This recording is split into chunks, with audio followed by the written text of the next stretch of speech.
Hi, apologies for the camera placement and outside noises and any noises my cat might make. She's not super thrilled about being stuck in my bedroom while I film this. So this is for Annie Segura's, this is my EDS tag for EDS Awareness Month, EDS being Ehlers Danlos syndromes. So yeah, I'll link their video in the description below so you can see that one too if you want. So let's just get started. Introduce yourself, name, pronouns, and EDS type. My name is Sarah.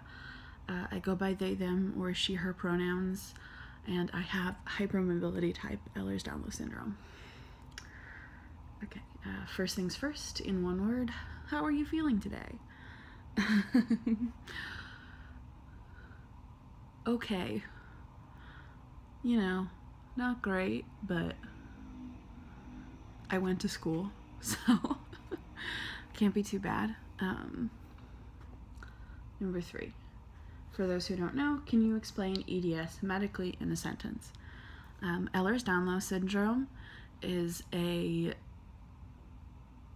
multi-systemic illness caused by faulty or low-performing or defective collagen that can affect pretty much any part of your body, your skin, your muscles, your ligaments, your internal organs, and creates a variety of issues that don't seem to have anything to do with each other, which is why it's so difficult for people to diagnose. What is your favorite analogy for how EDS feels / what EDS is like? Yes, cinnamon. Sorry. I don't really know. I tend to sort of say I feel like it's my body is put together with really old rubber bands. So like sometimes they can stretch really far, like farther than they're supposed to, and then sometimes they just break. Yeah, that's the only one I really use. I actually really liked Annie's, I've said so many times in this video, I'm sorry. I had 6 hours of school today. I'm a little out of it. I really liked Annie's analogy of like a house with faulty foundation, because like you start at the bottom with this like fundamental ingredient of your body's makeup. Hi, kitty. Like collagen, and then just like everything built on top of that just like doesn't work right. Hello, can I help you? But yeah, so I think the house with a broken foundation is a really good metaphor, but I usually just go with like my body is held together with like really old rubber bands, essentially. Okay, so what are your symptoms and comorbid illnesses conditions? EDS has a lot of really common comorbidities, which is really funny because I'm also autistic, which has like one of the highest instances of comorbidity of like any developmental disability. It's absurd how many things are commonly comorbid with autism spectrum disorders. But okay, so I don't have any like confirmed comorbid illnesses or conditions, but I'm pretty sure I have POTS. I've done like the pulse counting myself when I get up, or at least some other kind of dysautonomia. I have the weird body temperature. I'm incredibly heat intolerant. My pulse is always really high, but my blood pressure is usually low, stuff like that. But as for just like general symptoms, I am hypermobile. I don't fully dislocate very often. I fully dislocated my knee once, and that messed it up really bad because it didn't actually go fully back into place. Also, my knees are crooked. There's a whole lot of problems with my legs that we're not 100% sure have to do with EDS. Basically, my hips, when you walk, your hips are supposed to go like this, forwards and backwards, and mine kind of go like that, which is probably linked to the laxity of my hip muscles. Also makes it really hurt for me to sit down for a long period of time, which is unfortunate because I have 2 school days that are 6 and 9 hours long respectively, which is a lot of time in a chair in a studio. But I do sublux things a lot, especially my wrists, shoulders, and ankles. My hips and knees, not so much. My ankles are probably my most long-standing physical issue, especially the right one. It's a mess. I have a lot of like chronic joint pain and muscle pain, especially like from like the bottom of my rib cage down, but I've been having more and more problems with my shoulders over the past few years, and I'm honestly waiting for the day one of them finally just like dislocates completely. Like, I can feel it. It's gonna happen. It's just a matter of when. I have some gastrointestinal issues. I bruise easy. It's hard to tell whether I have some of the skin symptoms, because one of the things is like stretch marks, and it's like, of course I have stretch marks. I'm fucking fat. Like, I don't know. So some of that gets a little complicated, but I definitely have like lax, fragile joints and things sublux and sprain a lot. Like, when I got my diagnosis, which was actually just back in December, I mentioned that I sprained my ankles a lot, and the doctor or the geneticist who was diagnosing me was like, oh, how many times do you think you've sprained your ankles? And I just wanted to start laughing, because I honestly have no idea.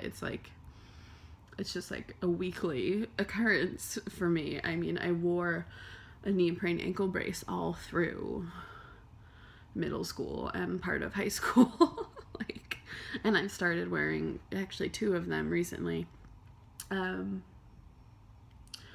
Sometimes my hands get really weak. That's not like always, but especially if something else is wrong with me, if I'm feeling sick, if I have a cold. I get headaches a lot.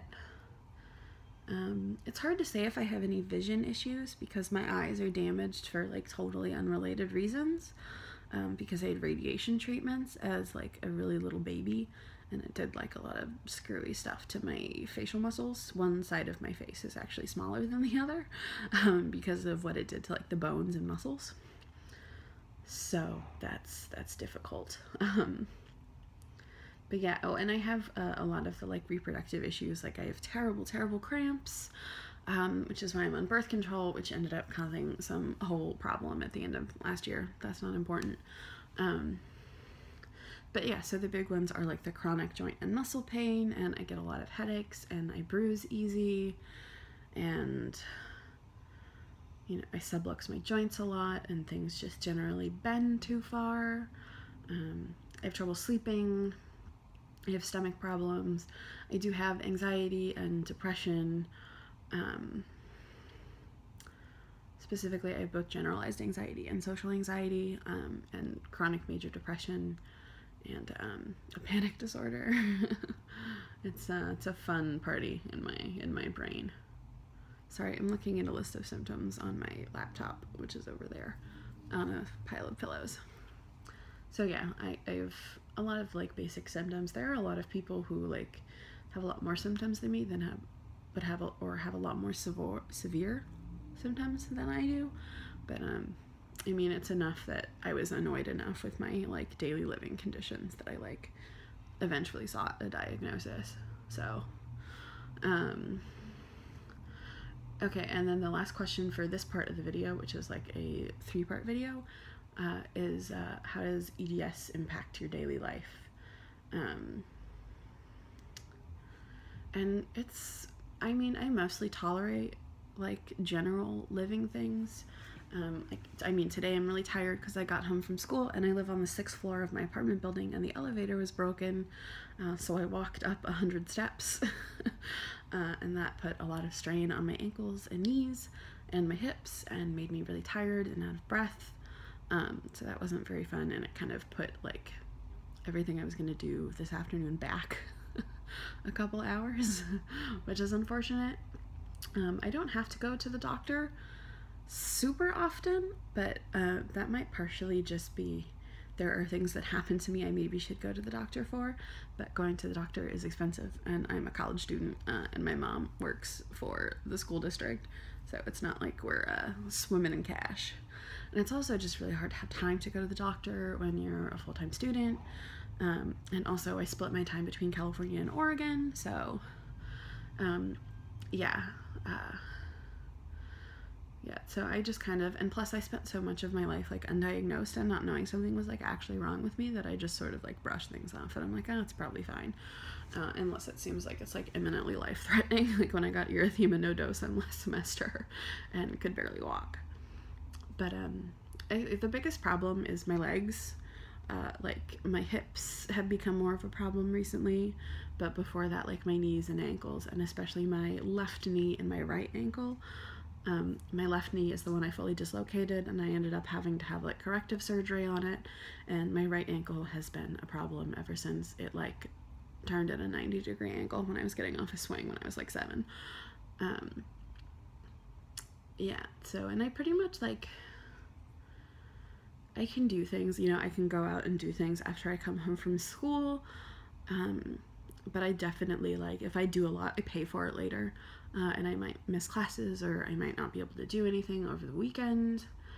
I'm never not in pain, basically. It's not always, like, terrible pain, but it's always at least annoying.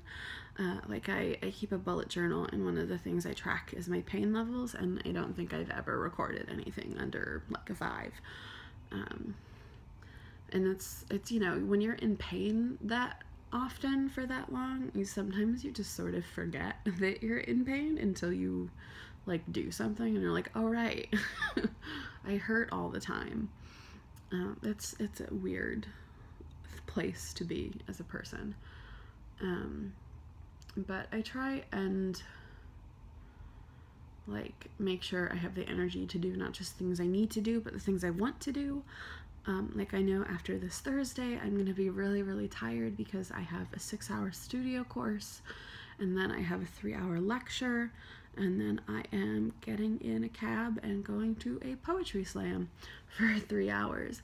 And I know that it's going to take a lot out of me, and I'm going to be incredibly tired the next day, but I also know that last time I skipped out on a poetry slam, I was really sad, and it had like a significant negative impact on like my mental and emotional health, which is kind of like the big trial with like any sort of chronic illness, especially one that causes a lot of chronic pain, is like, where's the balance between like my mental health, my emotional health, and my physical health, and like, you know, how do you balance that seesaw? So yeah, it makes managing my mental and emotional health pretty difficult sometimes, but it's one of those things that I find it kind of difficult to exactly like parse out and talk about, because it has been such a lifelong problem that I didn't know I had for so many years, that it's hard to sort of know when and where things that are just part of my life and things that are like subconscious like coping mechanisms and like subconscious accessibility things that I do, like where those things start and end, and where I start and end essentially. You know, lifelong disorders of any sort are always complicated. Like there's never like a clean cut before and after, like there is in like movies about somebody who got cancer or whatever, or who had a leg amputated. Like there's a very clear like, I had this thing and then I didn't have this thing, or I didn't have this thing and now I have this thing. Whereas EDS, a lot like my other major condition, autism, is like you get to a point where you're like, okay, this isn't normal, something is going on, I need to like look at my life and figure out what it is. And then you look back and you have like all these other things, and you're like, okay, so like what is an organic part of my personality or an organic part of my behavior, and what is something that I have started doing or developed to deal with this situation that not everybody deals with. It's really weird. Yeah, so that's it for this portion of the tag. This video is 15 minutes long, and I said probably hundreds of times, but I'm pretty low on spoons, so I will get part 2 up as soon as I can. Alright, bye guys.